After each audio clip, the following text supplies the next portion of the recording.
Welcome to Nurses News Network. I'm Holly Carl, RN turned reporter. Thank you for tuning in with us this evening. Tonight's episode is about culturally competent nursing.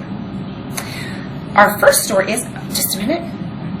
Yes, sir. I've got a breaking story. We have a culturally crappy incident happening right now at No Mercy General Hospital. Yes. Yep. Let's get there now.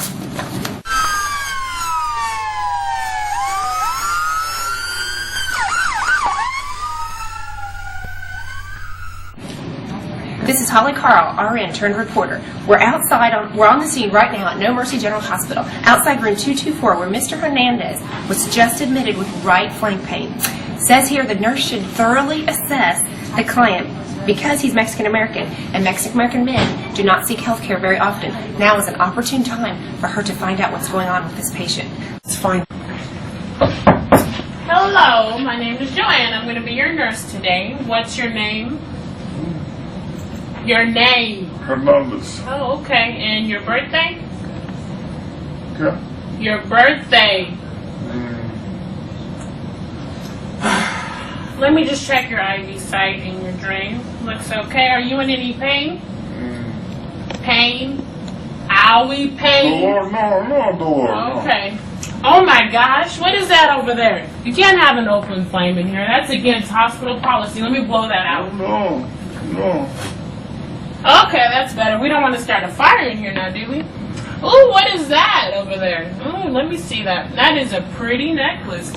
It kind of looks good with my scrubs. I think I can even use it this weekend. You know you can't have any jewelry in the operating room. You know that, right? I can go ahead and take this for you. No. Are you in any pain? No. Fine. What's wrong with this picture? First, the nurse was not therapeutic in her communication with her client. The nurse also lacked respect for people of other cultures. Secondly, the patient has a legal right to an interpreter. The patient has to be involved in his or her care. A few restrictions do apply when you're using an interpreter, though. First, children should not be involved. They cannot comprehend or accurately relay complex medical practices and terminology, and it can be very traumatic and disruptive to the family relationships. Second, family members and friends may lack familiarity and specialized terms and concepts.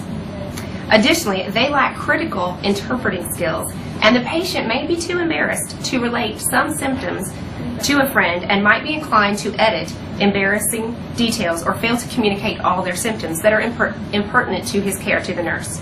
Finally, confidentiality and impartiality are essential. Oh, look, there's a culturally competent nurse that just witnessed what transpired. Let's see what she has to say.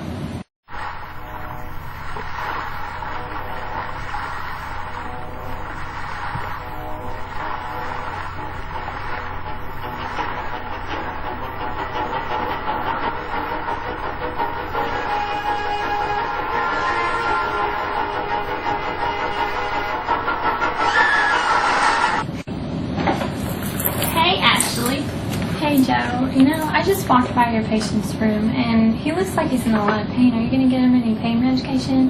No, I asked him if he was in pain and he said no. Well, the expression on his face was not one of tranquility.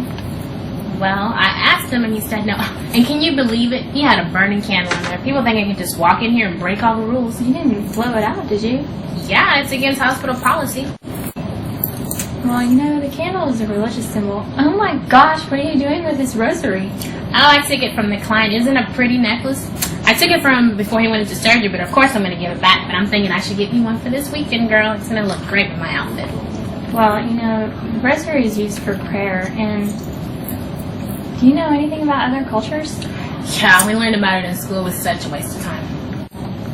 Well, it's obvious you're not communicating well with your patient, and we have interpreters here that you can call at the secretary's desk, and you're supposed to be the patient's advocate. So you think he needs pain medicine? Well, I really think you should get him some pain medication first before you call the interpreter. Fine, whatever. All good stuff. Pain medicine and then the interpreter. In general, Mexican American men act stoic in the face of pain and tend not to seek health care until it interferes with the activities of daily living. They consider themselves ill only when unable to take care of their families according to a study. So this man is definitely hurting, even though he is not verbalizing it. Also, many Mexican American men have respeto, which is when providers are authority figures that must be shown respect. There is reluctance to ask questions, and whatever the provider recommends is a key cue to their action. Oh look, here comes the wife. She just entered the room. Let's watch. Hola, Jiménez. ¿Qué pasó? ¿Cómo estás? Bien.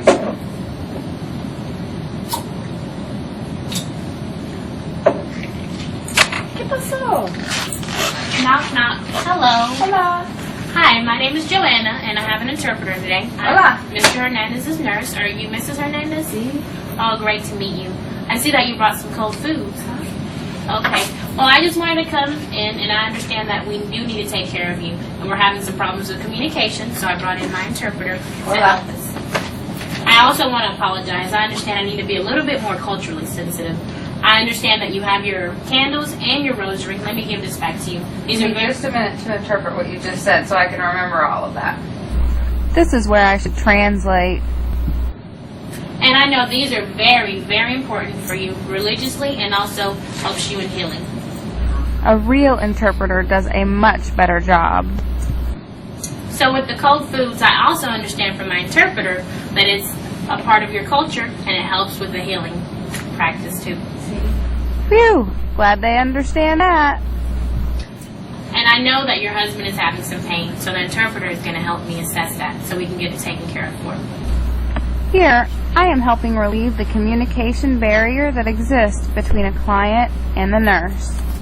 Yeah, he says that he has a pain of just 2 right now. But I think that probably since he's the male figure in the family that he might be experiencing more than that because they don't like to let on. Do you think it's appropriate if we give him some medicine? Absolutely. Oh, great. I'll get that taken care of. Ms. Hernandez, I understand that your role in your family is very important. You have a lot of cultural wisdom to share. So just want to let you know that I'm here for both you and your husband to assist you and helping him get better. Communicating with the client's family can provide great insight on how to provide culturally competent care. Great, so I'm going to come back with this pain medicine, and if you need anything else, me and the interpreter will be back. Gracias, adios. Don't you just love happy endings? Today's episode has been a great learning experience. We have learned that being culturally sensitive is a vital part of nursing, and being culturally insensitive can compromise the care of your patient. Let's review some facts that will help you in your future nursing practice. The first one, make communication number 1 on your list. Problem solve to make this happen. There are plenty of resources available for you to communicate with your clients. Secondly, recognize signs and symptoms and cues that may be different from your own culture so you can adequately adapt care for your patients and their needs, such as the pain in the episode that we just saw. Thirdly, be aware of religious beliefs and practices that may influence your patient's health and promote healing. And lastly, understand the roles that each family member plays and address them accordingly to help your patient heal within their family roles as well. Thank you again for turning in to Nursing News Network and our Culturally Sensitive episode. This episode was brought to you by the information contained in the following articles.